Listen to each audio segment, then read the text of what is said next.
setiap malam. Aku langsung turun kepadamu dengan membawa 2 keranjang.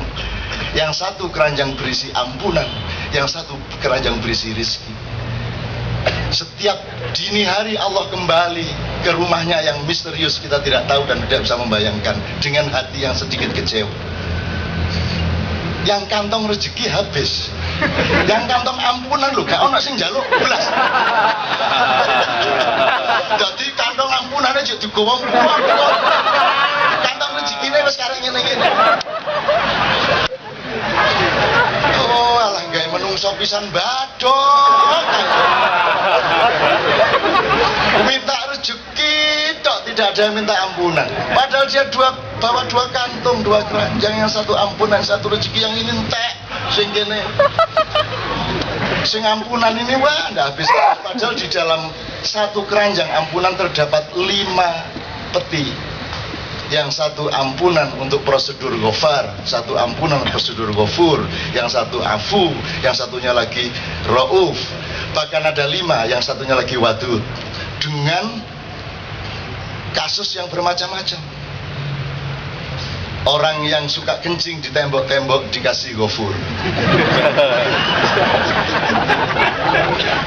Dan itu salah satu karakter bangsa Indonesia yang harus dipertahankan sampai hari ini. Jangan sampai sudah menjadi gubernur terus menghentikan hobinya untuk kencing di tembok. Terutama kalau naik bis malam, berhenti di pinggir jalan, turun semua penumpang dan berjajar.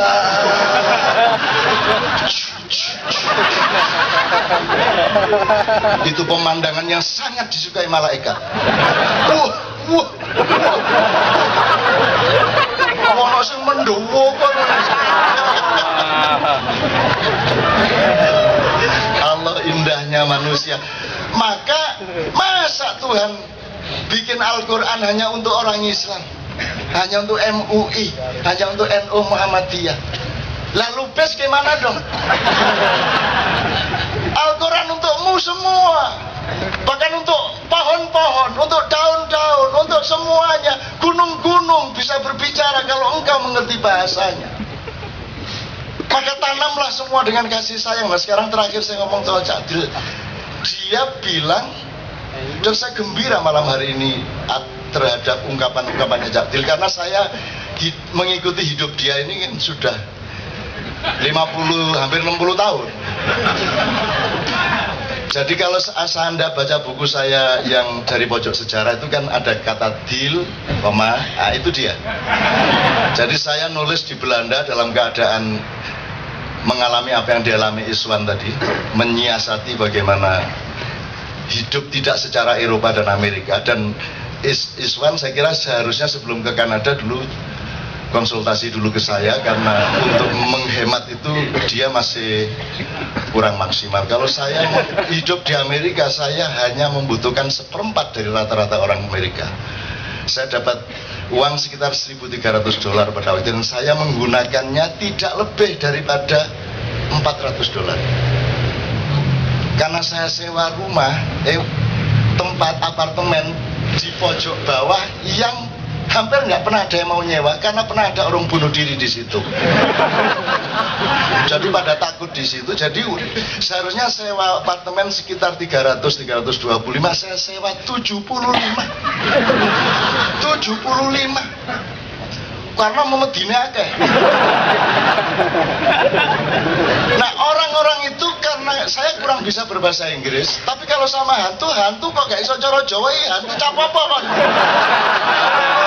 Macam-macam karo aku ya. Hantu kok primordial. Jadi saya di Itali, di rumahnya istrinya Mussolini itu disuruh ngilangin hantu sama pakai raja, pakai teriak-teriak, dan bahasa Jawa saya kelilingi ini macam-macam coban ya, macam-macam untuk depan karo aku kan Jombang iki.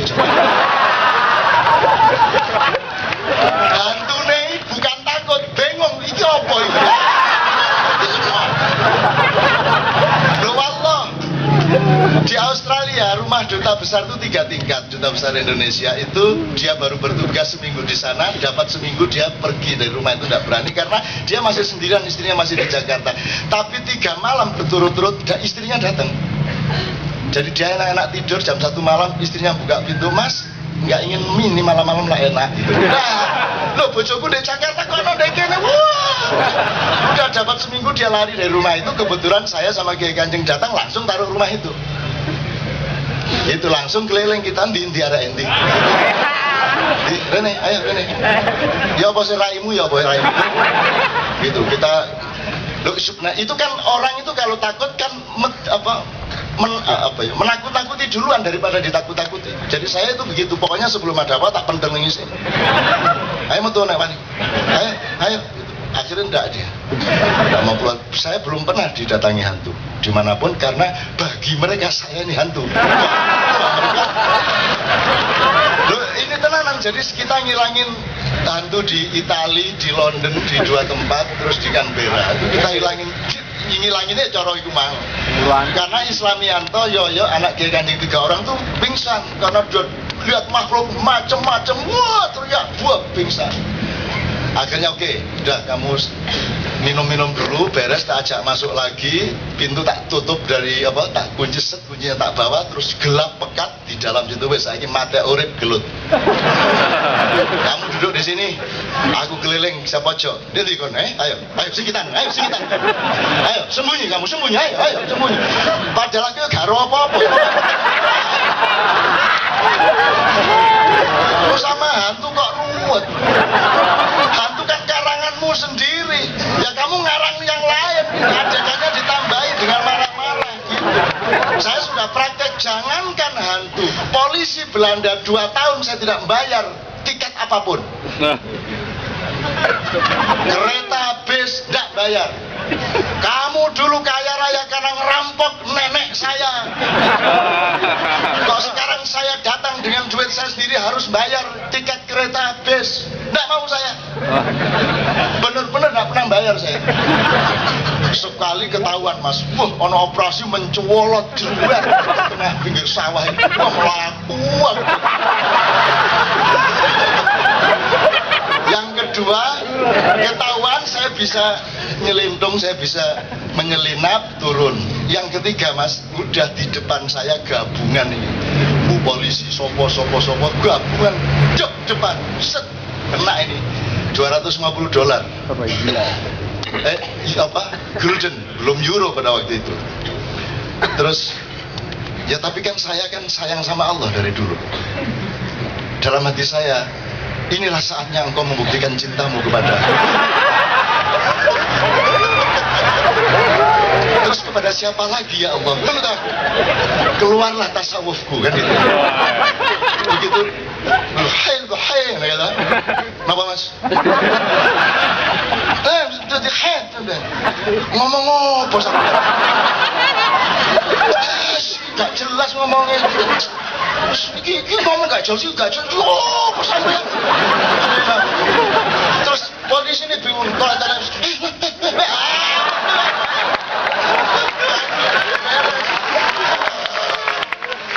aku dianggap orang gila ya tak? Di Indonesia orang bodoh dikalahkan oleh orang pandai. Orang pandai dikalahkan oleh orang kaya. Orang kaya dikalahkan oleh orang berkuasa. Orang berkuasa dikalahkan oleh orang sakti. Orang sakti dikalahkan oleh orang gila. Dah kamu kaya ya ndak, berkuasa ya enggak, pinter ya setengah-setengah, hebat ya ndak, wes gendeng ae lah. Oke, Cak Dil ini saya ingin ngomong terus terang ya. Saya ini ngomong masalah sosial itu sebenarnya karena dia tidak mau aja. Sebenarnya ahlinya dia. Silaturahmi dia ke seluruh Indonesia. Itu orang tidak pernah sakit selama saya mengenal Adil. Dengan badan yang sekurus itu dia punya energi silaturahmi yang tidak bisa saya bayangkan. Dari Jombang mau ke Jogja, mampir Jember. Iya ini sampai sekarang. Ini bisa besok pagi ke Bogor, aku tak nang Banten, ngono iso iki. Dia energinya luar biasa dan dia ilmu sosialnya tidak tertandingi. Cuma kenapa dia tidak mau nulis? Dulu saya marah, kenapa kamu itu yang lebih pintar nulis dari saya? Tapi dia tidak mau nulis. Dan dia mengatakan sejak tahun 76 dia sudah putus asa sama media massa. Sementara saya membutuhkan 30 tahun kemudian baru putus asa. Dia sudah lebih dulu putus asa dari saya. Jadi teman-teman sekalian, saya sangat gembira pada malam hari ini karena KC malam hari ini insya Allah adalah KC yang tidak hanya terbaik tapi penuh berkah. Tidak pedulilah, soal Jokowi kan soal kecil, soal Foke kan soal kecil. Ya sudah, kita asuh lah mereka seperti mengasuh taman kanak-kanak. Tidak ada masalah. Indonesia itu panjang. Indonesia itu bangsa yang tidak bisa dijajah. Mereka acting terjajah, tapi tidak terjajah. Tidak ada masalah. Sepak bola tidak perlu menang. Untuk apa menang? Menyengsarakan orang yang kalah. Kita tarik pemain-pemain dari Brazil, Uruguay, dari Jepang, Korea, semua bermain di Lamongan, di Gresik, di Jepara, di Sidoarjo. Senang mereka bermain di sini, betul. Gajinya kita besar-besar, kita sekian kali lipatkan dari pemain-pemain lokal, kita ambilkan dari APBD. Negara kita negara penuh kedermawanan. Tidak ada masalah. Perkara kita sendiri tim nasionalnya kalah, loh, memang untuk apa menang? Menang itu kan hanya menghasilkan sakit hatinya orang yang kalah. Kita bukan orang yang punya kekejaman seperti itu. Untuk apa ikut Piala Dunia? Itu kan orang-orang yang tidak percaya diri. Kita nggak usah ikut Piala Dunia, kita beres-beres saja. Tidak ada masalah. Indonesia kok dihapusi. Mereka mau dihapusi tapi acting loh, jangan lupa loh. Dan tidak ada trauma. Jadi tadi Mas Iswan mengatakan, saya lihat ini sudah apatis. Oh, orang Indonesia ini rano trauma. Itu kan orang Amerika. Di filmnya jadi pembunuh berantai, yang bunuh 12 karena kecilnya ditempelengi bapaknya. Gitu-gitulah. Di Indonesia enggak.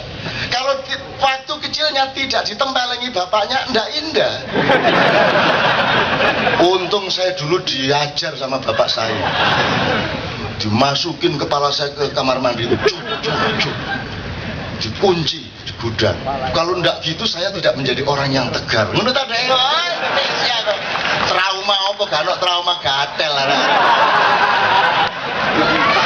Ndak ada di sini orang berbuat apa-apa karena trauma masa kecil apa. Masa kecil yo gak jelas. Jangan terlalu meregulasi hidupmu lah. Kamu itu manusia, kamu itu aksani takwi, masterpiece-nya Tuhan. Kamu itu ciptaan yang luar biasa. Kamu itu tidak usah pakai motivasi-motivasi. Tidak usah membayar 4 juta untuk mendapatkan motivasi. Motivasi kok golek ini. Mau sholat khusyuk butuh motivasi, gak usah sholat. Kalau di Maya jelas kok, supaya tidak stres, jalannya sederhana, tidak stres. Sudah selesai. Kalau kepepet betul nggak bisa berobat ke rumah sakit, ya pokoknya datang aja ke rumah sakit. Yang penting diobati dulu sama dokter. Perkara bayar atau tidak soal kreativitas. Kalau cara Marquesot beres itu. Begitu diobati, ambil obat, obatnya diambil nggak bayar langsung pulang. Dikejar siapa? Belum bayar. Bayar apa? Sampean berobat. Lah ya mau berobat masuk nang rumah sakit dikate bengkel no motor. Masa ke rumah sakit kok enggak berobat? Ya berobat ya ke rumah sakit sampean utek ndek. Ya kalau gitu bayar. Loh, bayar pakai apa? Ya pakai uang. Loh saya enggak punya uang, kalau bayar utekmu nanti. Di mana-mana bayar itu punya uang. Saya enggak punya uang. Jadi kamu harus mencari bayaran kepada yang punya uang. Saya enggak punya uang. Ngerti enggak? Lah enak nek urip karo ngono. Sekali-sekali kowe sing ngapusi rumah sakit aja dihapusi terus. Lebar ditangkep polisi ya ben. Tangkep kok malah gratis omongane. Terus nek kira-kira kena kasus hukum ya apa-apa gendeng.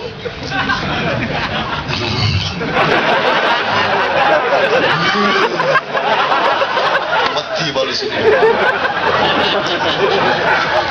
Ada Saya naik bis dari Merak ya, Bakauni, Merak, turun, dikuasai oleh preman-preman, calo-calo, disuruh naik bis paksa, terus bawa ke sisi bukit, di situ disuruh bayar berlipat-lipat. Setiap orang bayar, saya termasuk. Seharusnya katakanlah 100.000, saya disuruh bayar 400, semua kena. Ada bapak tua gendong monyet. Bapak, uang tiketnya, tiket apa? Lu bapak kan naik bis lah, iya naik bis masuk kereta. 400.000. Kok 400.000? Dari dulu saya tuh bayar segini 50.000. Ya, tapi ini sekarang 400.000, 50.000, 100.000, 50.000. Lu bapak ngelawan? Lu nggak ngelawan. Lu maunya apa nih bapak? Lu ya saya mau naik terus saya bayar 50.000. Terus akhirnya preman yang lain datang ini, akhirnya dikepung. Begitu dikepung bapak ingin lagi. Tenang. Serius ini.